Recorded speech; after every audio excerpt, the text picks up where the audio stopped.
This is episode 714 of the Rio Grande Foundation's Tipping Point, New Mexico. I'm Paul Gessing, president of the Rio Grande Foundation, New Mexico's free market think tank. You can find out more about the foundation at riograndefoundation.org. I am very pleased to be joined this week by returning guest Doug Peterson. He is the principal of Peterson Properties, a property management company here in New Mexico in the metro area of Albuquerque. And did I misrepresent that, Doug, in a property management, property ownership and management? I don't know how I would. No, you didn't misrepresent it. Property ownership is our main thing. We only manage things that we own. Very good. Mhm. All right. So welcome back. And if you would briefly describe some of the features of your company, you have many different properties around town. People can often see the Peterson Properties sign if they drive around. So, Sure. I appreciate you guys having me back on the program. Our company's been around since 1971. We have about 1.4 million square feet. That's amongst 56 properties, and most of those are in the Albuquerque metro, although we also have some properties up in Farmington, New Mexico. got it. And most of them are commercial, things like shopping centers and office buildings. There are some multifamily as well. Excellent. And for full disclosure, the Rio Grande Foundation's offices are housed in the Sims building, which is a Peterson property building in downtown Albuquerque. So we've enjoyed that for several years. But I want to talk to you about a lot of issues around, this business, the city of Albuquerque's politics, etc. And I want to start with what is being proposed downtown in the form of a business improvement district. And you've taken a skeptical approach to what's called a bid, shorthand. What is a bid, and what are your concerns with it? Well, some folks might remember we actually had a bid in Albuquerque before. I don't know when it was created, it was probably the late 90s or the early 2000s. And when I came back to town from law school in 2003, actually got on the board of the group that managed that bid, which people might remember as Downtown Action Team. And I did two separate stints on that Downtown Action Team and learned a lot, met a lot of people, but came out of both of those experiences frustrated because the bid was not addressing the things that needed to be addressed downtown, which coincidentally are the things that still need to be addressed downtown, which is safety and a feeling of safety. Um, when I was on that board before, the things that we would do is we would have a large monthly breakfast, and it would be a lot of city leaders from the private sector, people from banks, a lot of good folks. But it was one of those situations where the board was so large that really there was no oversight. It was the executive director who was running most things, and he was a guy named Brian Morris. And Brian ended up being a Democratic fundraiser, a big fundraiser for current mayor Tim Keller. So I got frustrated with those ventures on the downtown action team and managing the downtown bid. And in this iteration, no one has been able to show me really what's going to be different this time. Um, as you all know and discuss in a lot of ways, once a government program gets created, it's very hard to get that to go away, very rare.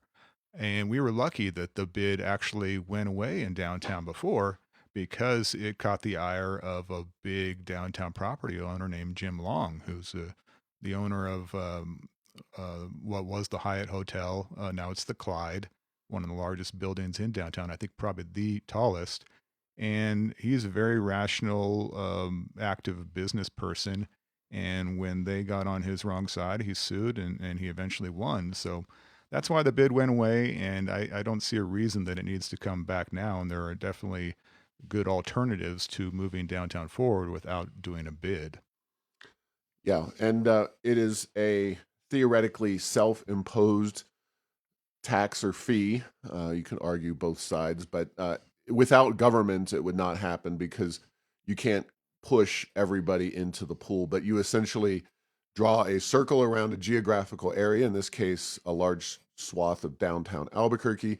All the property owners pay the fee into the bid, and the bid is supposed to theoretically provide some services and that's undefined. And I think that's part of the big question that you have, and we would have as well, in terms of uh, those services that are not currently provided by the city of Albuquerque. And obviously, the past experience didn't necessarily work out well, but our criticism, and we did write an opinion piece that was published in Albuquerque Journal together, in which we essentially said that if you don't address public safety, then everything else is irrelevant, including a bid. So uh, it's hard to say whether a bid would improve public safety or not. Is that kind of an accurate statement?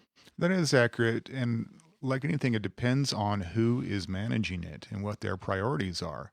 And it's not something I'm embarrassed to say that I don't trust the current administration and the counselor who's supporting this as well.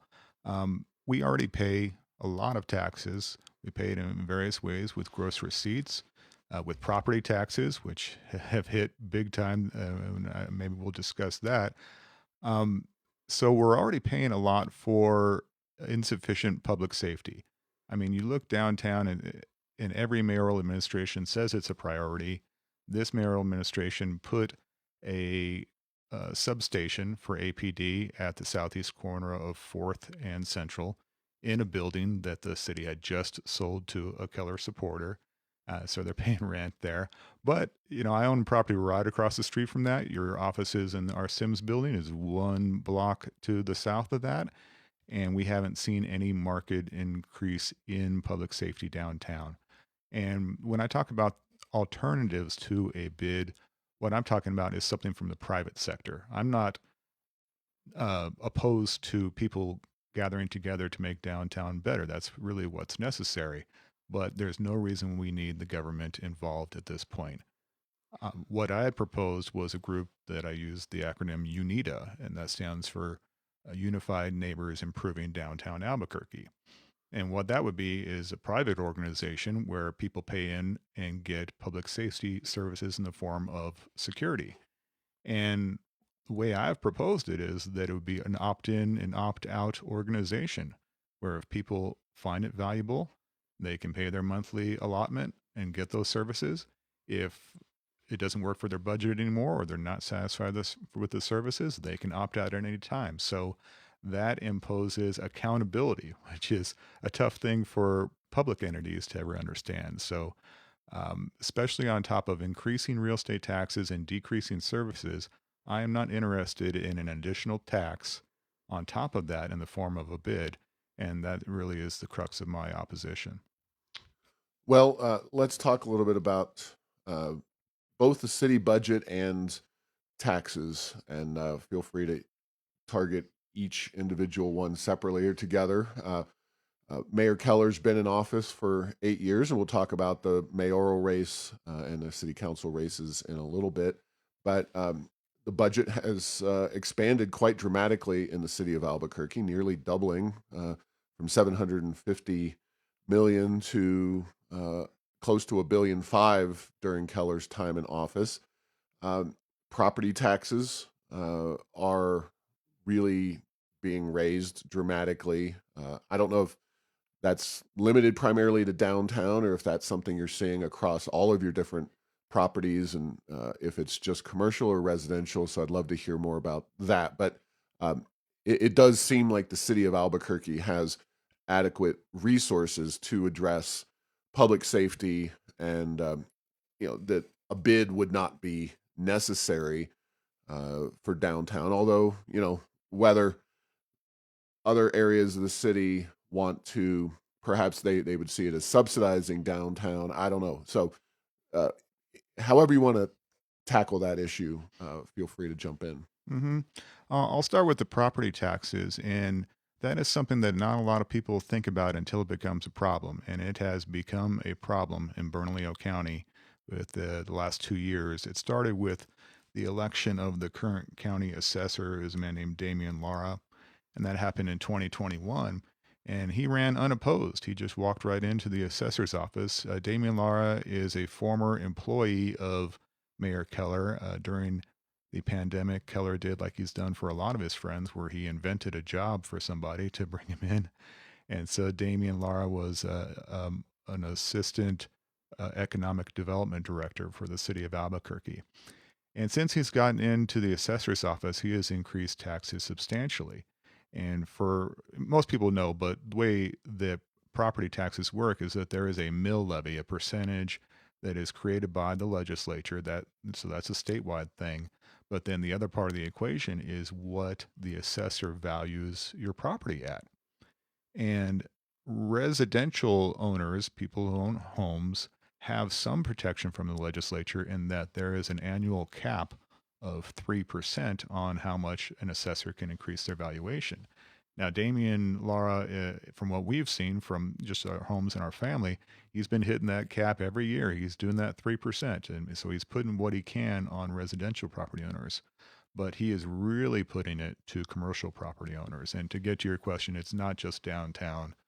Downtown is where I think it makes the least sense when you see some egregious increases, but it's happening portfolio wide. We see it throughout Bernalillo County, which, as I said, most of our properties are concentrated in the Albuquerque area. So, I mean, here we are coming off a Memorial Day weekend. I had a long-standing vacation planned with my family that did happen, but I spent at least half that vacation and all of yesterday with my nose in spreadsheets, because the thing that you can do as a property owner to fight back is you have to protest those assessments, and you have a very short window in which to do it. And Damian Lara came out with these notices of increased value on May 1st, and property owners only have until June 2nd to file their protests. And it's a really onerous thing, because the way the statutes read is that whatever that value is that the assessor declares, there's an assumption that it's correct, and it is incumbent upon the property owner to push back. And of course, we all get frustrated with all sorts of taxes, but property taxes are unique, unlike gross receipts taxes or income taxes, and then they don't necessarily shift every year based on how well you may have done. Obviously, there's lots of nuances, but generally your income taxes are higher if you have made more income. And similarly, your gross receipts taxes are going to be overall higher if you got more sales. Well, that's not really how it works with commercial property. You got an assessor who's just declaring what your property is worth, and you have to go push back. And I mean, to give you the biggest example out of our portfolio this year is that the parking garage attached to the Sims building where you have your office downtown was increased by 220% by Damian Lara. So, I mean, it's just nothing makes any sense as to why that would have increased. Now, in various news articles and public statements, Lara had discussed, within the last year or so, a strategy that he was planning to engage in where he was going to increase the assessments on underutilized or non-utilized, as he deemed them, properties, empty lots and parking lots and unoccupied buildings. City Council wound up passing legislation to address that issue in a different way, but this also seems like a bit of a different approach for the assessor. Do you? It seems related, obviously, but it's also something that was discussed, if you will, maybe in an alternative context by the assessor. Right. And I think that attempt by the assessor just goes to show that he has a grander agenda, which is to extract wealth from the private sector and get that over to the public sector so that they can keep spending money on things that we've seen don't give you your bang for your buck. And I'm glad that initiative didn't go anywhere, because it's clear that the assessor's job is to determine the market value of a property.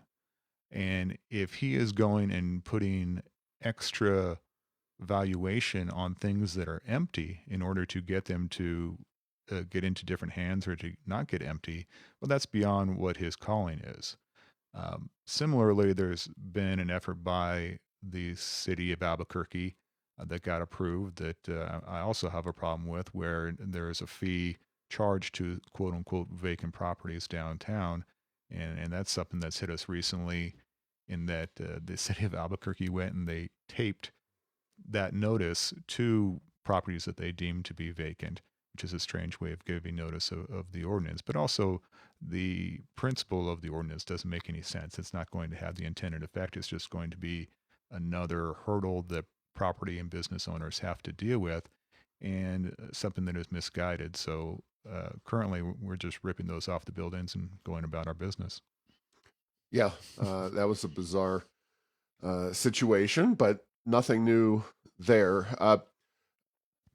On a related note, specifically on downtown Albuquerque, there was an article from the Albuquerque Journal.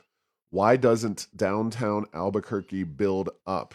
And this is from May 4th, 2025. And I started reading it thinking that maybe there was some kind of issue with the stability of foundations in downtown Albuquerque, and that there had been a problem with the physical ability uh, of engineers and architects to build high buildings. And I was thinking to myself, oh, this is all new to me. I didn't realize that there were actual physical problems to building tall buildings in Albuquerque. And no, you read through several hundred words of this article, and it's basically saying what the Rio Grande Foundation says every day, which is that there's not a economic and policy environments in New Mexico and in the city that is conducive to having a robust and growing downtown. So, gee, Doug, I'm going to ask it to you this way: why haven't you built a major skyscraper in downtown Albuquerque?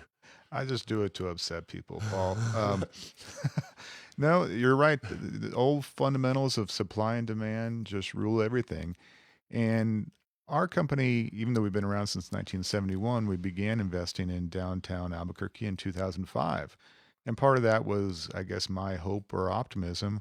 I had just come from living in Chicago for 3 years, really enjoyed that time, saw a lot of building out there, a lot of vertical building, the type that we dream of here.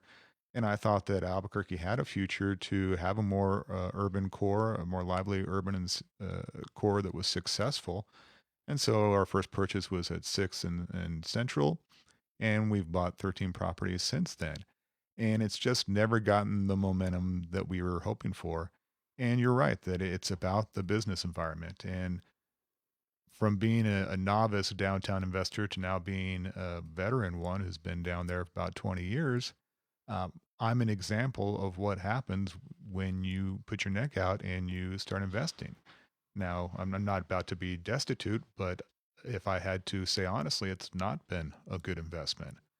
Mhm. We have only bought existing buildings downtown, and when you talk about construction costs that are now $300 or $400 a square foot, you just don't have anything that makes sense to build new in downtown Albuquerque. We have trouble even filling up our existing buildings. So why would anyone go spend that money on new construction, especially if you're talking about a vertical building? As we've learned with the Sims building, when you have a multi-floor building, it is really tough to maintain. There aren't just little things that go wrong. You know, an elevator goes down, and then you're 50 or $100,000 later, just getting that thing up and working again. So there needs to be support for private endeavors in Albuquerque and especially downtown. I mean, and the current administration is, I guess, a good example of why people haven't built and a bad example of how to do things. And that I haven't heard from the mayor for at least 5 years now, probably more than that. And I've never heard from the new city councilor, Joaquin Baca. Mhm. And it's not that I have an ego problem with that. It's just that regardless of different views on how to run a city, if you really want to make things better, you got to talk to the people who are invested. And when I'm not hearing from them, I'm not feeling supported. I'm having enough trouble getting building permits. I'm having enough trouble clearing transients off of my sidewalk, which I have to pay private security to do. I'm being disparaged by the police department. So, an environment like that, who's going to want to come in and invest when they are really paying attention to what's happening? Yeah. Now, kind of taking the discussion not just to downtown, but around the metro area and just New Mexico in general. Uh, Obviously, if you are sniffing around, you're some business or something that's looking at New Mexico, you have a certain level of knowledge and interest already. You've done presumably at least a little bit of due diligence. Uh, but what do people tell you when they are in that process, whether it's downtown or outside of downtown Albuquerque and some other property? Like, what are their concerns? What are the issues that are make or break for them when you're talking to them? Main concern now we're seeing is trouble getting permits. And Okay. I will say that in the mayor's administration, his planning director, who's a guy named Alan Varela, really nice guy, very responsive, but the fact remains that it is extraordinarily tough to get permits in the city of Albuquerque. And And what give me an um, example. What kind of permits are we talking about? we're talking about building permits, and that goes from anywhere from building ground up something new to getting tenant improvement permits. And just to give you an example that affects downtown, especially, is that my company bought the old Valiant Printing building, 615 Gold Southwest, beautiful building. I've had it for over 2 years now without a tenant, but I did have a tenant sign for a while in an event center, and we took so long trying to get that permit despite our own diligence that finally the tenant was said, I can't wait anymore. So we took her and we terminated the downtown lease and we signed her to a lease in the Heights around Montgomery in Louisiana.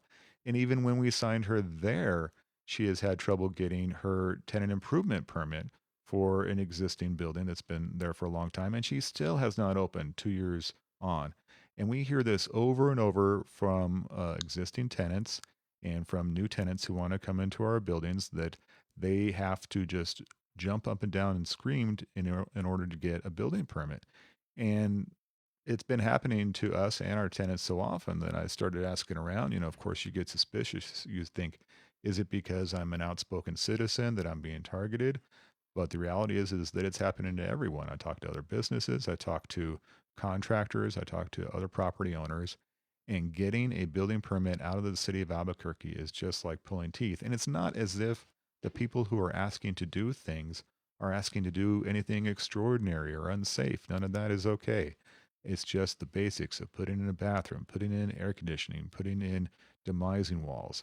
And so that's really discouraged people. We've had tenants that have been hesitant to sign because they are afraid of going through that process.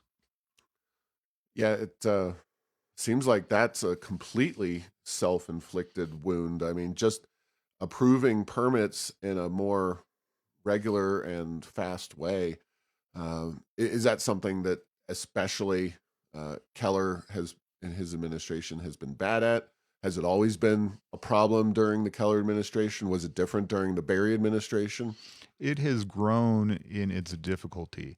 And the Keller administration, through its planning department over the last year, implemented a new online system for building permit applications to the point where now you can't even go down there and talk to anybody. It used to be that there was processes you had to go through, but ultimately you could go to the desk down there, you can make an appointment, you could speak to a human who could look at your plans with you, let you know what, if any, problems there were, let you know about the process, and you could eventually get through it. And I saw this all the time. I was on the Albuquerque Environmental Planning Commission, which is like our planning and zoning board. So I spent a lot of time down at that building at Second and Roma dealing with plans that were coming through the city and then dealing with the after effects of having to go and actually get building permits. And it's always been a frustrating process, but it's just gone to an absolute another level now where people are saying it's taking years. And then you add on top of that uh, how difficult it is to deal with PNM. I know PNM is mostly a private company and is about to be acquired, but you have to go get electrical permits, and they have become extraordinarily difficult to deal with as well. So the whole thing is daunting. Now, if I sit back, perhaps I should be encouraged by this, because for somebody like my company who owns a lot of existing property, that's going to discourage competition in this town. But that's not how you get robust economic growth in a region. Right. So permitting is a major issue with the city. Obviously, for a long time, public safety has been a huge issue as well. Now, are you saying that if a business is looking at Albuquerque, they've already kind of come to peace with that, or what is the public safety conversation like when you're talking to people about potential properties? Because obviously that issue is not limited by any stretch of the imagination to downtown. You've got anywhere a bus runs, as far as I'm concerned, is questionable because of the way that system moves the population that's engaging in crime and property issues. Yes, Albuquerque's reputation for being a high crime city is notorious. And where we see that is through the brokerage community. Now, our company, we have brokerage licenses, but we are not in the business of going out and representing other people, including people who want to buy or lease property. But we hear from brokers in our community that sometimes you'll have a national tenant who's interested in Albuquerque as a market, and their representative will fly in. They'll meet with a real estate broker. They'll make the traditional plan to go drive around the market. And we've heard several instances of those trips being cut short. You know, someone gets in the car, and I don't know what particular part of Albuquerque they're going to, but it's probably going to be most. And they see what's going on. They see people passed out on the sidewalks, and they see empty buildings, and they say, "Oh, that'll do. If you could, take me back to the airport. Maybe I'll catch that earlier flight and get home in time for dinner." And that has literally happened several times. I mean, I think about maybe about 5 years ago at our most challenged property at Central and San Pedro, we had interest from a national gas station who wanted to take our hard corner. Would have been great. They go down to talk to somebody at the planning department, and the planning department official with whom they meet, as soon as they hear the site, said, "Oh, you want to go in the war zone?" The person had never heard the term the war zone Oh no. before. And they say, "Oh, excuse me, why do you call it the war zone?" And the person explains about it. And wouldn't you know, they completely lose interest in the site. Uh, well, it's now the international district, so all the problems have been solved. um, well, let's see. One of the things that I wanted to ask you about is, and maybe you're seeing something, maybe not. I don't know. First and foremost, the ex novo that moved to downtown has certainly done well and seems to me to be a great asset. I have also noticed, especially this kind of spring and early summer, just walking around downtown Albuquerque, there's been a little more, marginally more street life and more activity and people out walking around. Do you see downtown maybe turning a corner, somewhat improving? It's been a long time since COVID and the George Floyd riots, et cetera, since downtown Albuquerque shown any real signs of life. What's your take on it, broadly speaking? I'm trying to be optimistic.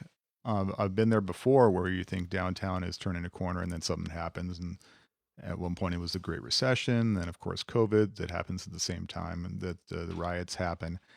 But that was a real bottom point for downtown, was 2020. So it had a long way to come back. So I agree with you that we've had some catalyst projects happening downtown. Ex Novo is one, and then the hotel next to them that opened. I forget the name offhand, but it took the old Hotel Blue. So you have a lot of activity happening around the intersection of 7th and Central, 8th and Central, where we just bought a building across from Robinson Park. So we're optimistic about those things. And, our company is even contributing to that too. We have Bosey Brothers Brewing at the northwest corner of 6th and Gold. They were an operating brewery for many years. They shut down last year, but Gravity Bound Brewing is going to open in that same space with a big patio. So we're hopeful about that. But what I've seen over the years with downtown is it could just be one step forward and then two steps back. So what I want to see this time is you just keep taking those steps forward. So we're part of that. We do our investment in security every day. Our security sweeps our properties and removes people who are trespassing and vandalizing the property. I wish we didn't have to do that, but that's just the reality. And I think also what you're seeing partly is the weather. You know, that when it's nicer, people are going to get out and walk. Sure. So hopefully that continues throughout the year, and we keep filling up spaces. Now, the DOJ consent order has been, uh, well, is in the process of being lifted, I guess. I don't know how you would describe that, but do you think that is a game changer? It should theoretically result in more police on the streets and better, more safe, environment. I think that the DOJ getting out of Albuquerque's hair is a step in the right direction. It's something that I've been calling for a long time. It first affected us during the Barry administration. I think around 2014 is when the DOJ came in, and it's something that happened throughout the entire country in progressive led cities generally. But even when there wasn't a progressive in power, like was the case when Barry was in power, you had those forces at the Department of Justice who came in and really they ruined a lot of cities. I mean, you go New Orleans, Oakland, Chicago, down the line. Every city in which the Department of Justice entered into a consent decree or something similar, crime went up. And so I think the damage has already been done to Albuquerque because if you look at how the police force is run now, you do have a lot of officers who, for lack of a better term, are afraid of their own shadow. Um, and that's not disparaging, the work that they do, but there has been a big turnover in that force in the last 11 years. Hmm. You had many veteran officers who left, and they weren't badly behaving officers. They just didn't like the way things were being operated. And, maybe I need better hobbies, but I've sat down and I read that whole consent decree and the amount of minutia and detail it gets into about what an officer can and cannot do in the field, sometimes with split second decisions, is really surprising. And it's hard to imagine wanting to be a police officer in that environment. So even though the Department of Justice is going away now and there will not be the monitor here, those priorities and ways of operating the Albuquerque Police Department are now ingrained. And it would take a long time to balance that out and enforce the law more effectively than what is happening right now.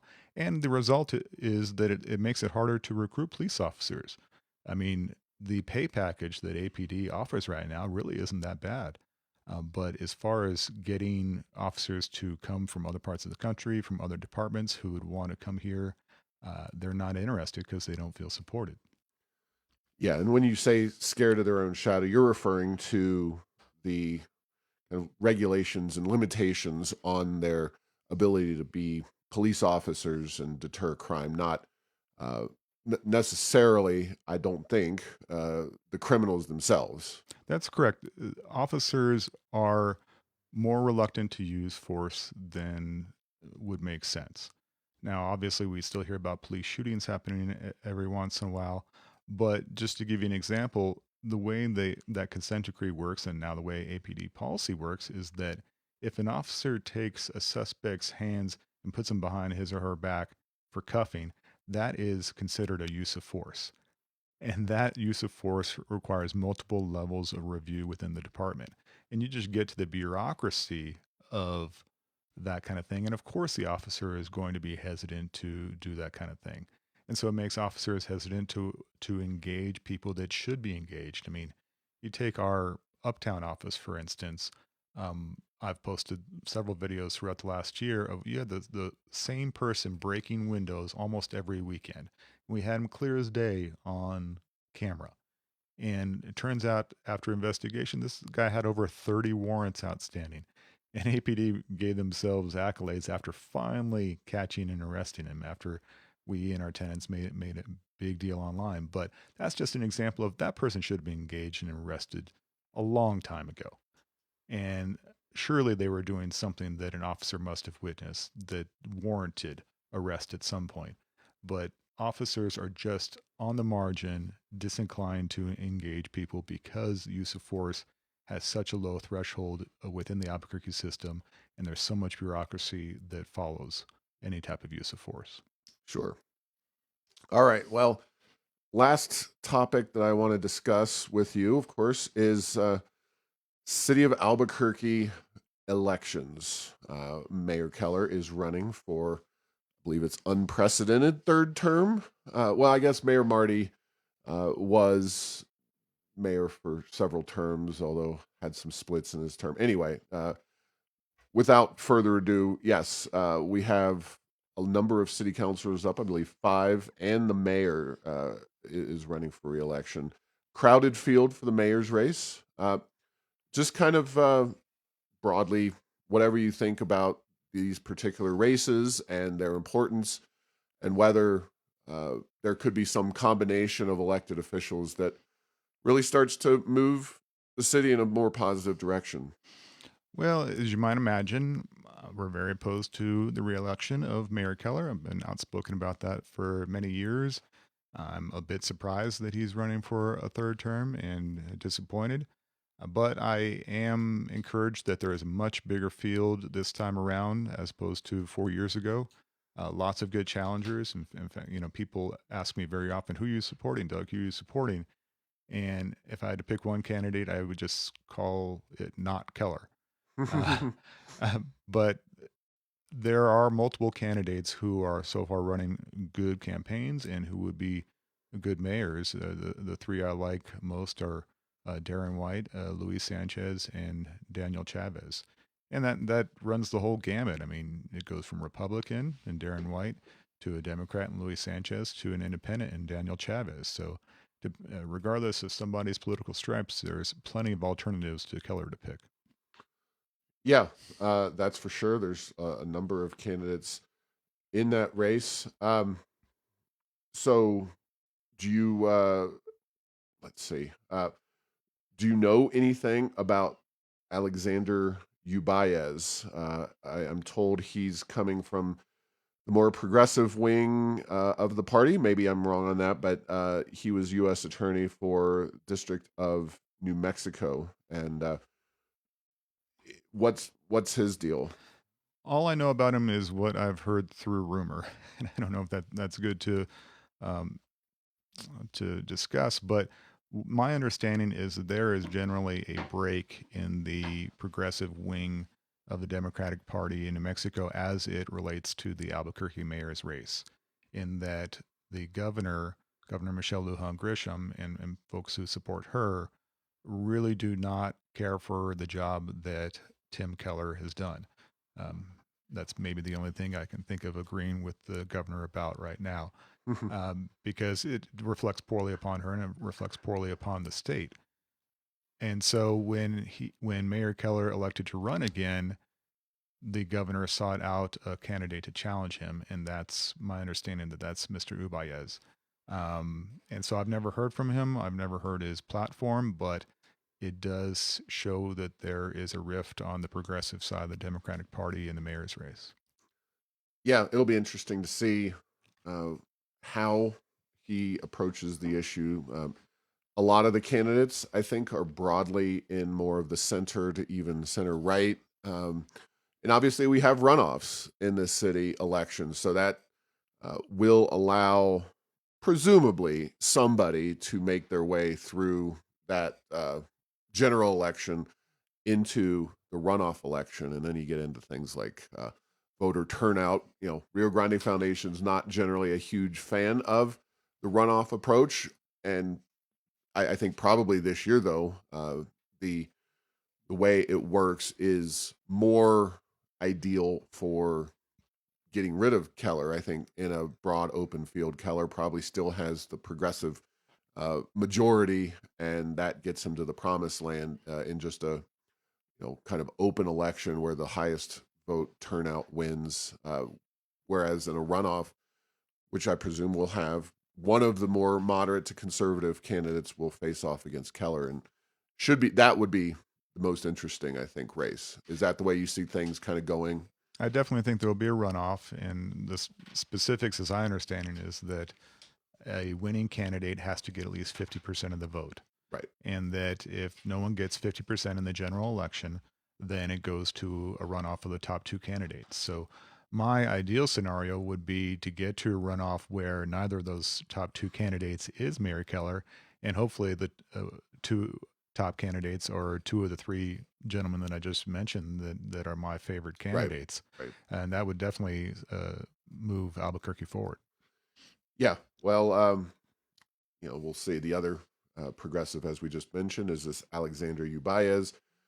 The governor has her own set of political challenges throughout the state of New Mexico, and perhaps her progressive base, although Ubaez, I believe, has connections to through his wife to Voices for Children, and kind of a left wing group there.